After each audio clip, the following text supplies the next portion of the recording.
My name is Felipe Silva.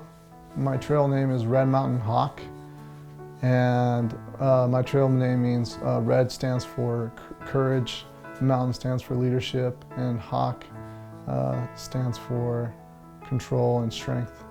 And I was on the trail in 1999, and I also worked there as a trail walker in 2006. My name is Rebecca Corrigan. My trail name is Revealing Light of the Chickadee, and what that means to me is I was living in a place of darkness, and my inner light was starting to come out while I was out on the trail. And the chickadee actually represents the smallest bird, and it fights to the death for its family to protect it.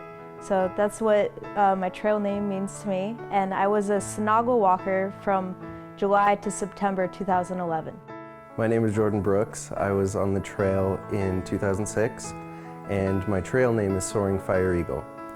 Really, my name to me really represented my whole experience because it allowed me to fully understand who I was as a person, and I was able to realize all the things that I was dealing with before I got to Anasazi, the things that I kind of went through at Anasazi that kind of made me who I am today. My name is Matt Kimball. My trail name is Buffalo Soldier Elk. Buffalo Soldier in reference to Bob Marley. The trail walker and I shared an affinity for his music. But Buffalo is symbolic of a provider.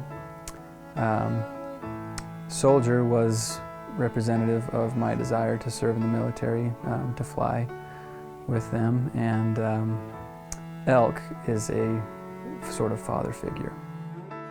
My name is Gage Cass-Woodle, Silver Moon Owl, and for me, that was always a very powerful name because the owl is a bird of prey. He's a silent hunter, he's a night hunter, which I always thought was very intriguing and interesting.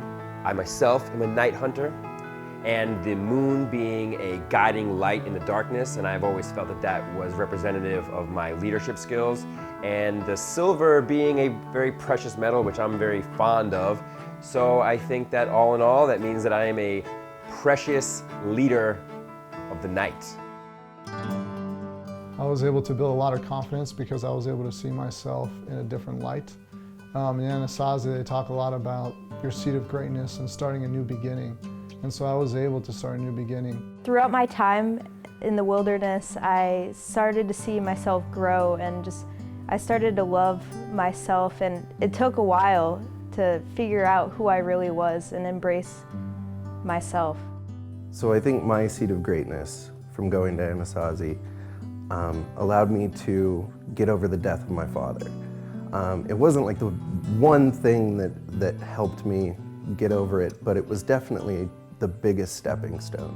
As I kind of evolved and grew and went through my life, I realized that the deeper growth that I went through when I was there, learning how to be a man that I could be proud of, these are all things that I have used in my life in many places. You know, in the business that I do now with my nonprofit organization, I'm a leader to these kids, and I'm a leader because I've been through a lot of the things that they've been through, and so I'm a peer, not just an authority figure. I don't think I realized I could do some of the things that I could do. I was able to sort of learn how to be self-sustaining, learning how to make fire from sticks and gathering food from the desert. Learning all of those things, I think, taught me that I could provide for myself, and I didn't have to depend on some outside source to bring me happiness or to provide for me. My first awakening on the trail had to do with my drug and alcohol abuse and where that was taking me, and how miserable my life was. And throughout my time, I realized that I don't need those things to be who I am.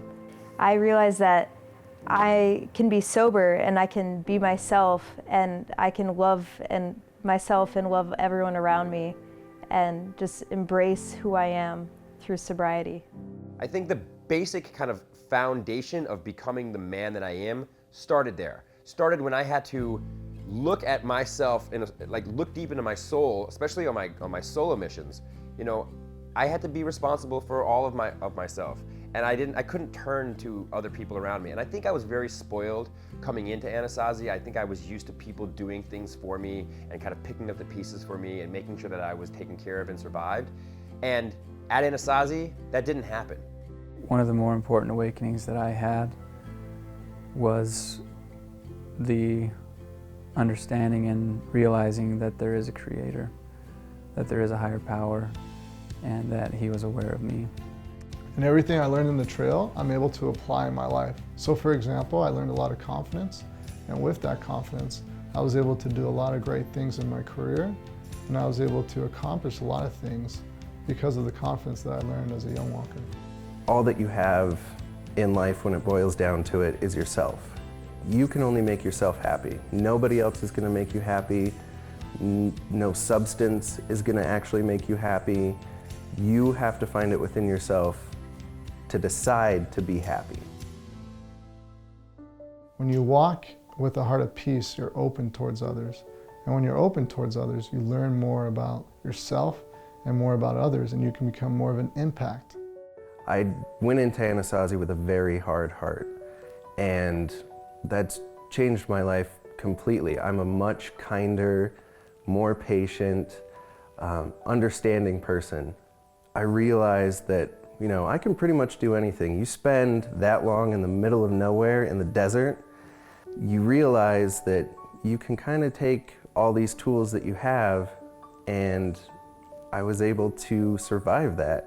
And I never thought I would be able to that day that I got out of the van. My time at Anasazi helped bring me a heart at peace with my family, for one. We communicated with them through letters, and just being able to receive communication from them and reading in text rather than hearing through their voices that they really did care about me really brought peace to my heart. Before I came to Anasazi, my heart was at war with everyone, especially myself. And during that time, I was able to embrace and love myself and love everyone around me. So since then, I try to see the greatness in everyone and just embrace them for where they are in their journey, and just continue to learn and love and be open-minded. Walking with weed, to me, really represents that I can go into any situation with somebody who's completely different from me and take something away from that situation and maybe even learn from it. And that brings me a lot of peace in my life now that I'm not on the trail. I'm more aware of others, and I care more about others, and I'm not so focused on just my needs or what I care about, using the word I. We're more applicable as what's important for others as well. And that's the mentality of we. I think I've gotten to the point where I'm the kind of person now that can find joy and accept every environment that I'm in, which is a great gift for me, because now as a teacher and as a leader, I need to be able to work with people from all different socioeconomic classes and from all walks of life, and I'm able to do that now. The concept of we, I think, became evident as I was on the trail, learning to work with others, and realizing that my actions didn't only influence me, but also had great power in influencing others. And there was a time when I realized that I could use my actions to make someone else's life better and happier. When I was on the trail, I realized that I wanted to help others and see others see their seeds of greatness and embrace their journey. So since then, I've come back to the trail, and I'm helping others during their walking and become ready for the wilderness of the world. Well, I graduated from high school, first of all, because I did this before I graduated high school. I graduated valedictorian from high school. Then I graduated magna cum laude from college, and I was accepted into the Alpha Chi Honor Society, which is pretty exciting for me. I have been a working actor in New York City for 10 years, and I have gotten married.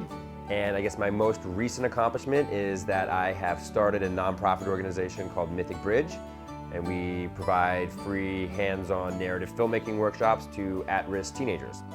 Being able to fly has been a more recent final D for me, and it has been very rewarding, and I kind of kick myself in the head for not getting there sooner, but I love that it gives me freedom to escape the world.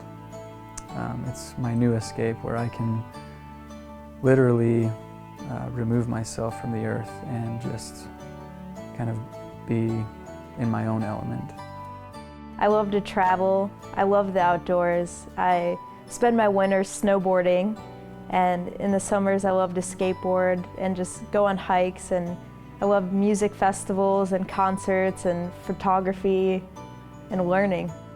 Today I have a lot of goals. I graduated college this past May, and I'm thinking about going back to school to get my master's.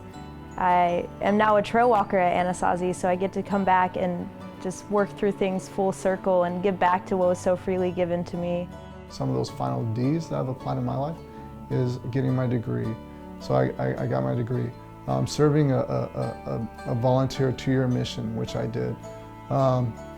Also building a career, which I did. I worked for the U.S. Army Corps of Engineers for 3.5 years, and then I worked for Goldman Sachs. And another final D that I had was to start my own business, which I'm doing right now. My change of heart has really helped me, especially now doing what I do. I work for a drug and alcohol day treatment facility, and I see a lot of people who have that same hard heart.